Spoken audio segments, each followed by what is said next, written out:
February National Signing Day is upon us for the 2020 class. We're going to take a look at Michigan's entire recruiting class for this cycle for Jim Harbaugh. Quick look at where the Wolverines are in the rankings, 24/7's composite ranking of all the services. The number 10 class in the country, ESPN also puts them at number 10. 24/7 Sports' own rankings put the Wolverines at 12, and OldRivals.com has Michigan at number 10. We've got an in-depth look at the entire class coming up right now.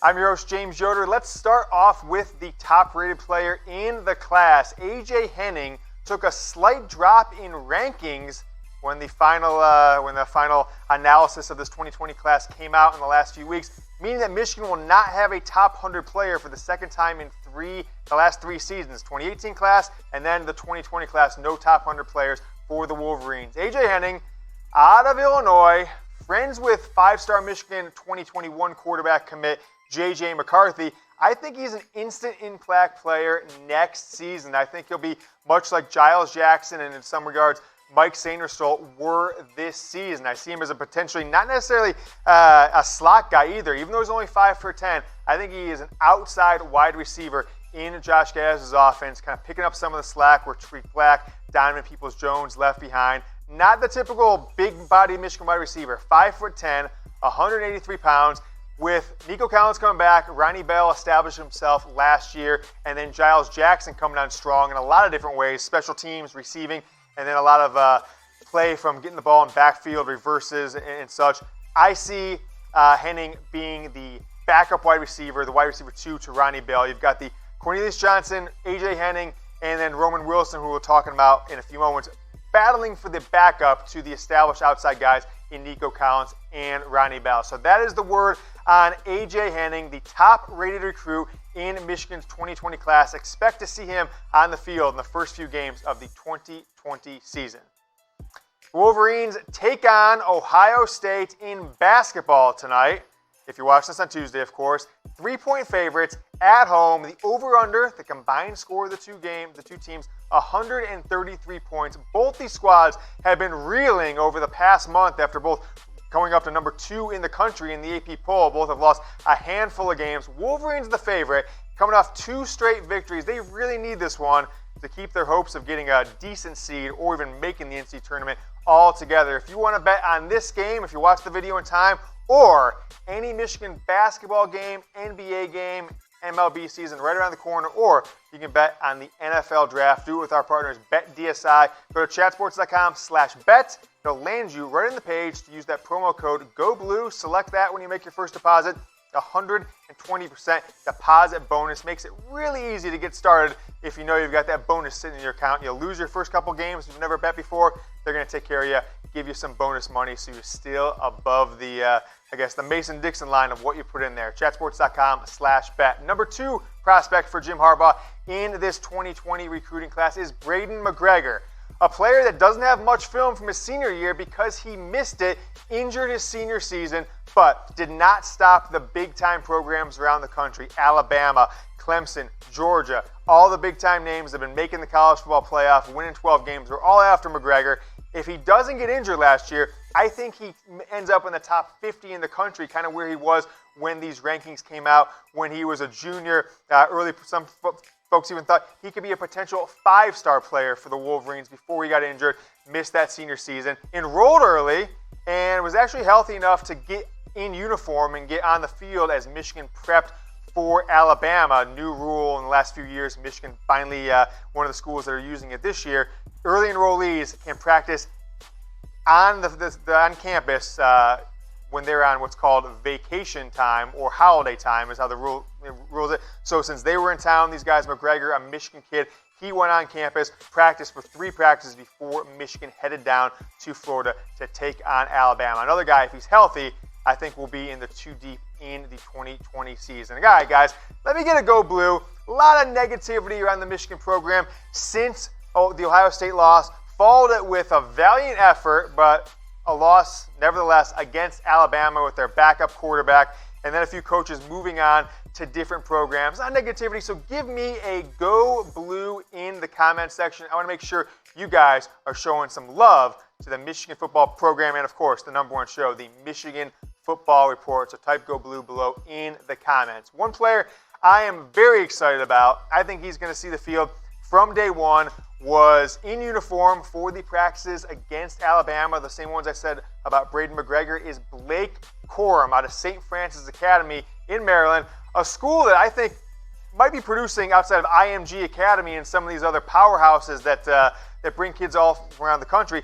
St. Francis in Maryland, coached by Biff Poggi, who was Jim Harbaugh's executive assistant kind of role for one season in 2016. They have more players getting D1 scholarships, I think, than any single program in the country right now. A handful of high 4 and 5 stars every single year. I'm guessing, I didn't look the exact number, but they've got double-digit Power 5 recruits in the 2020 class that we'll see in the field in the 2020 class. So Blake Corum, their starting running back this year, he will get in the mix in the depth chart for the running back position behind Hassan Haskins and Zach Charbonnet. I've got him slated as my #3 running back. Things could change. We'll see this spring, Michigan spring practice, about 6 weeks away, whether Chris Evans will get into the mix at running back or whether they'll use him as a kick returner, wide receiver, slot guy. We'll see what happens there. But until we know what Chris Evans is doing, coming back from missing a season due to academic suspension, I've got Blake Corum as your third-string running back, bringing a little bit of lightning to the thunder brought by Zach Charbonnet and Hassan Haskins. All right, guys, been slacking a little bit. Want to make sure you guys are subscribed to the video, all right? I've been slacking. I need a subscription for you guys. Might have been suspended for a week or two. Maybe that's why we haven't produced videos lately. But scroll down and subscribe. We're going to hit a YouTube ad break here, most likely. But I want you guys to subscribe. Also, we're going to be in Las Vegas for the NFL Draft. Chat Sports is. So if you or anyone you know has business where you want to reach millions of viewers for the NFL Draft, Chat Sports will be there live for all 7 rounds. Don't be afraid to DM me on Twitter or Instagram, Facebook, wherever you want, if you want to get involved in the draft in some capacity. All right, Kalel Mullings, our next recruit up on this list, out of the state of Massachusetts, from Boston, #151 in the country, a player that a year from now, you might not get, because Michigan has lost a lot of their recruiting chops on the East Coast with the departure of some assistant coaches. He's a 4-star linebacker, the Massachusetts Gatorade Player of the Year, likely will be on special teams, on the kick return coverage and punt return coverage right out of the gate as a true freshman. But Michigan's second best defender in this class, I believe. Not sure if he's going to make an instant impact in the 2 deep in the lineup right away, because Michigan's pretty good in the linebacker position in 2020, but this will be a name a couple years from now we'll all be talking about as an impact player. Next up is Andre Seldon. Diminutive size, only 5'8", 154 pounds he is listed at, but the cornerback out of the state of Michigan really showed out, had a great performance at the Army All-American game. Some of the surface had him a 3-star. Now he's a consensus 4-star in the final rankings and broke into the top 200, #159, #10 cornerback overall in the class. Shut down in All-American practices Ohio State's 5-star gem of their class, #2 overall recruit, Julian Fleming, the wide receiver. A lot of folks say that performance in All-American practices may be what bumped him up to 4-star consensus status for the final rankings in 2020. Next up, Jordan Morant, out of Bergen Catholic in New Jersey. Michigan may have lost against some of their New Jersey recruiting chops. Anthony Campanale, no longer with the program. Also, Chris Partridge leaving to go to Ole Miss to take a co-defensive coordinator job. So a year from now, would Michigan get Jordan Morant? I'm not sure. They brought in coaches that are going to focus more on the South, potentially Texas and Florida, to replace the defensive coaches they lost from a recruiting perspective. But Jordan Morant, 5'11", 212 pounds, big-time hitter. Excited to see him get on the field. Broke his foot during the senior year, so you're going to want to watch out for that. One other side note is Anthony Campanale, now with the Miami Dolphins. His brother, Vito, is Morant's high school football coach. How about this guy, the most recent commit for the Wolverines? Darion Green-Warren, out of the state of California, 6 foot, 190 pounds, top 200 player in the country, #13 cornerback, giving the Wolverines 2 of the top 13 cornerbacks in this class for Jim Harbaugh. Most recent committed at the Army All-American game. I don't think it was a secret to anybody. It was long been a Michigan lean and actually signed his letter of intent back in December to be with Michigan, but was rumored to be coming as an early enrollee to kind of come out of the All-American game January 4th, go straight to Ann Arbor. Didn't happen. Not 100% certain if that was because of academic reasons or because of just changed his mind, but he has signed, so there's no chance he's going to flip and not be part of this class. We'll see him on the field next year. Michigan is very thin over the next couple of years at cornerback, and they'll also be thin at defensive tackle. So two, top 13, 4-star cornerbacks coming into this class. I think you'll see the field in some capacity in 2020, potentially be starters 2021, 22, and beyond. Next up, Makari Paige, out of West Bloomfield. A beast of a man, 6'3", but only 182 pounds, so kind of skinny, obviously, for his size. Potential. Not saying it's going to happen. I just look at his size, look at Jim Harbaugh's history, look at Don Brown's history. Potentially he's not a safety when he gets into the lineup in Michigan. Maybe he moves down to linebacker. Hell, maybe he moves down to the Josh Uche hybrid defensive end position at some point, being 6'3". But he's athletic. He's from West Bloomfield, and outside of his talents, an interesting note, Ronald Bellamy, former Michigan wide receiver, is the head coach there. They've got the number 2 running back in the country, borderline 5-star Donovan Edwards, that Michigan's making a real big-time push for to get in this 2020 class. So Makari Paige coming on campus as an early enrollee. Ronald Bellamy put in his ear. Maybe that gets Michigan over the hump against Alabama, Georgia, Ohio State, who are also going for Donovan Edwards in that 2021 class. Next up on our list is R.J. Moten, the safety, the 4-star.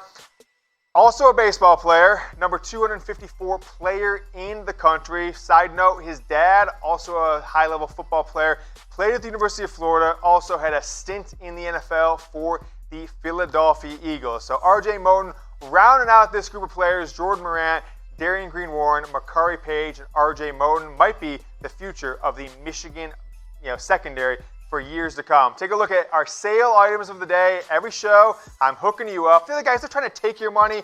I'm trying to save you guys money. This shirt, with the cold weather in the Midwest right now, is a can't miss. It's only $36.99, $30 off its original price, 45% if you're a math guru like me. Go to the URL, chatsports.com/Michigan6. It'll drop you right in the page. If you order today, I think they've got free shipping going on as well. Or if you're chilly out there and you're passing guys wearing Michigan State coats you want to rep as well, Michigan football jackets, only $32. I'll repeat myself. Michigan football jacket, 50% off, only $32. Chatsports.com/blue1 gets you that deal. Don't wait. All kinds of Michigan gear, hats, sweatshirts, jerseys. This one on sale for only $80, like $50 off. Can be found. Chatsports.com/blue. We'll put it in the comments. We'll also put it in the description of the video. Michigan gear up to 50% off. Chatsports.com/blue. Continue on with Zak Zinter, the offensive lineman, number 264 in the country, a 4-star offensive lineman, an early enrollee. He got on campus. He got in the pads leading up to the Alabama game, so he's going to have the opportunity to maybe see the field. You don't see true freshmen see the field too much for offensive linemen, but Michigan is replacing 4 starters from 2019 going into 2020, so he certainly has the opportunity to make an impact, maybe make the 2 deep. We'll see how he performs. The recruiting rankings for the Big Ten, it's not a pretty picture if you're thinking you're going to catch Ohio State in the perceived talent gap with them having the number 5 class in the country, and they've got a lot of top 100 players where Michigan has none. But if you're okay with many of you are of being the second best program in the Big Ten, I'm not okay with that. You are. You've got a nice lead, Penn State, Nebraska, Wisconsin. Big gap after Penn State with the rest of the Big Ten. So Michigan and Ohio State solidifying themselves as the top 2 programs for talent. Penn State right there with them, and then another big gap, but we know Wisconsin always gets the best out of their athletes. So I'll ask you guys this question. Who's going to win the Big Ten in 2020? Who will win the Big Ten in Jim Harbaugh's 6th season as Michigan's head coach? I want you to go out into the comments section. Type in the team you think it's going to be. The Ohio State Buckeyes, Michigan, Penn State, Wisconsin. I want to hear what you guys think, where your optimism is going into this 2020 season. Guys, and if you haven't heard me say this yet, this is a big-time year. It's Ohio State year for us, 2020. You got the countdown clock, 297 days, 22 hours, 41 minutes. and 35 seconds. I've seen a lot of you guys join in on all the Michigan social media posts using that hashtag Bosa beat Ohio State again. Nick, that loser in the Super Bowl, Joey, whatever his name is, I don't care. Michigan's taking the term Bosa now, making it as a rally cry to have the team focus on beating the Ohio State football team in 2020. So make sure you're typing in beat Ohio State again all over social media when you see anything involving Michigan football. Jaylen Harrell, a last minute addition to the class, visited for the Ohio State game. No one really was considering him as a potential commit to Michigan, but he did commit a couple of weeks after the Ohio State game, December 11th. He's out of Berkeley Prep in Tampa, Florida, a school that produces a ton of talent, probably the best school for high-end football talent in the northern half of the state of Florida. So good to get a player from there. Potentially opens up the door to get more players in the future. Side note, Michigan did practice at Berkeley Prep 2 years ago as they got prepped for a bowl game. How about Osman Savage? Also out of St. Francis Academy, Biff Poggi's Mid-Atlantic powerhouse, 4-star linebacker. Some folks said he has deceptive speed, and I didn't necessarily believe that he would be an impact player next year, but others have said that he could be one that surprises you going into this season. Jeffrey Persi, out of the state of California, J. Sarah Catholic. He committed back in June, a 4-star offensive lineman. With a program losing 4 offensive linemen in one season, certainly can't hurt to have the depth. Michigan will live or die probably in the future on their ability to grow players and have talent in the trenches. So Jeffrey Persi, nice addition to the class. One player I'm very excited about, you can go online, you can go on YouTube right now and type his name in, Roman Wilson. Check out his highlight film because it is awesome. He makes a lot of one-handed catches. He makes a lot of catches in traffic over the middle.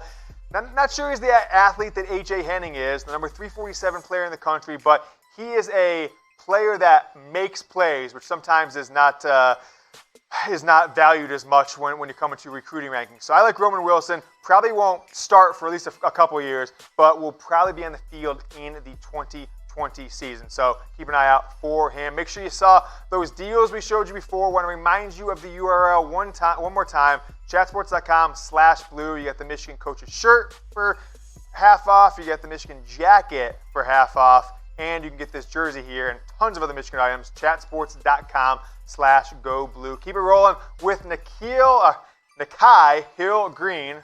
It's a tough one to pronounce.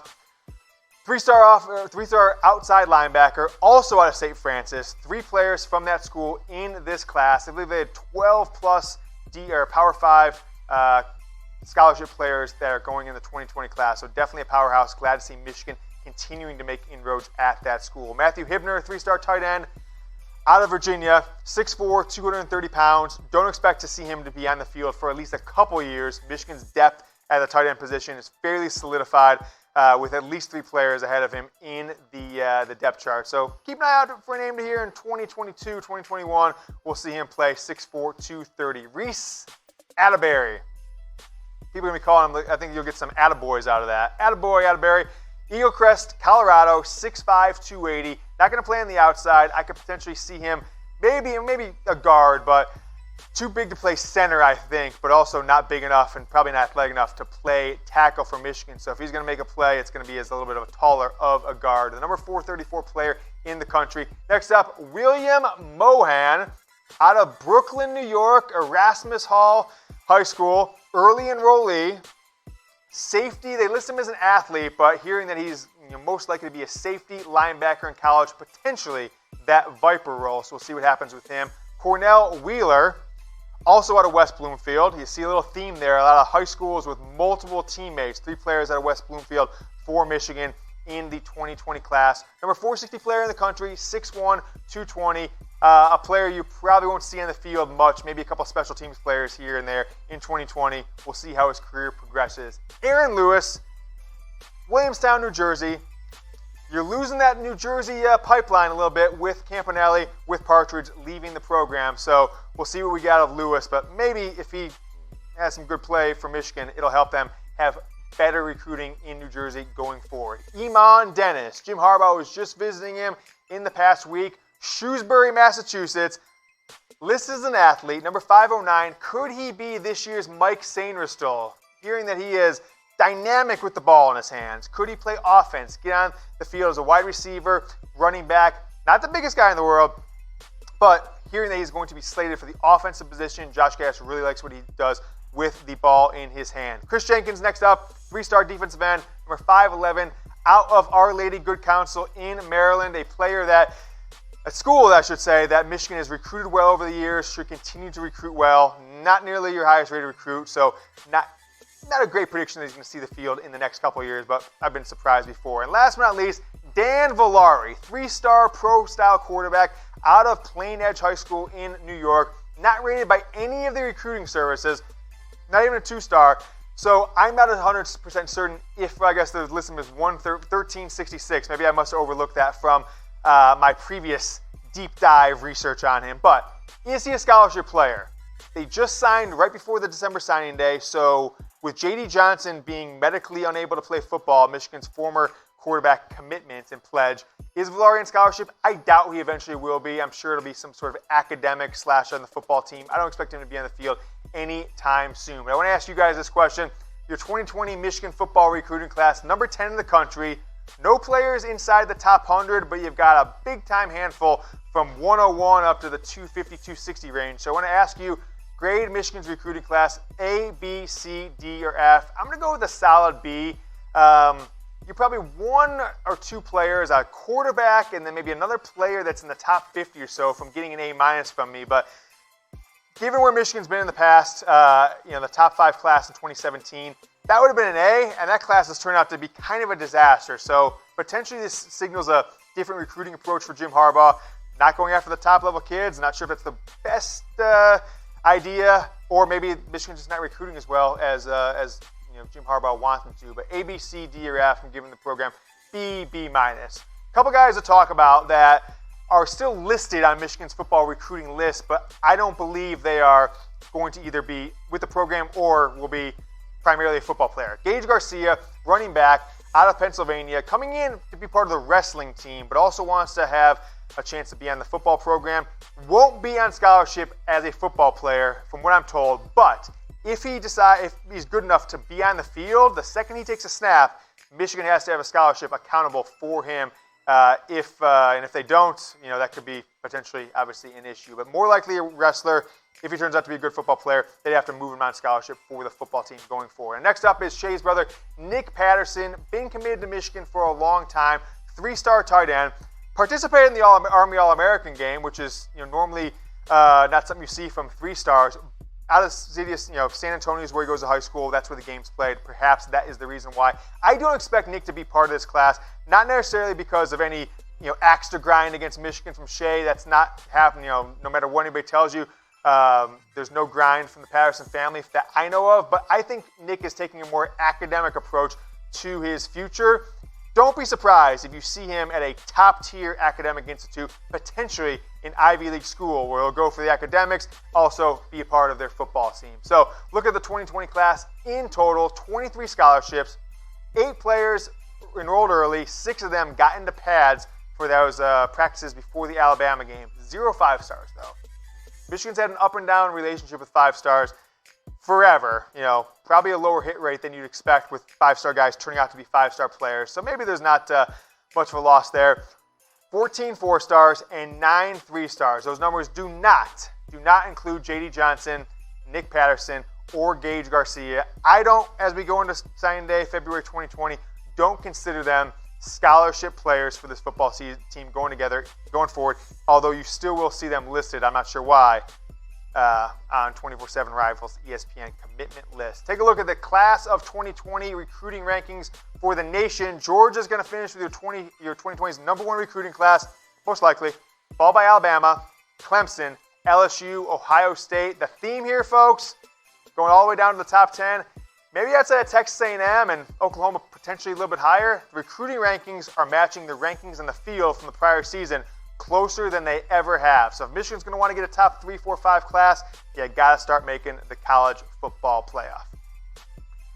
That's the show for today, folks. If you haven't yet, remember, go ahead and subscribe to the channel. And also, don't forget to hit me up in the DMs if you've got anything going on in Vegas for the NFL draft. While you're here, make sure to check out more videos from the Michigan Football Report right here and right here. Go Blue.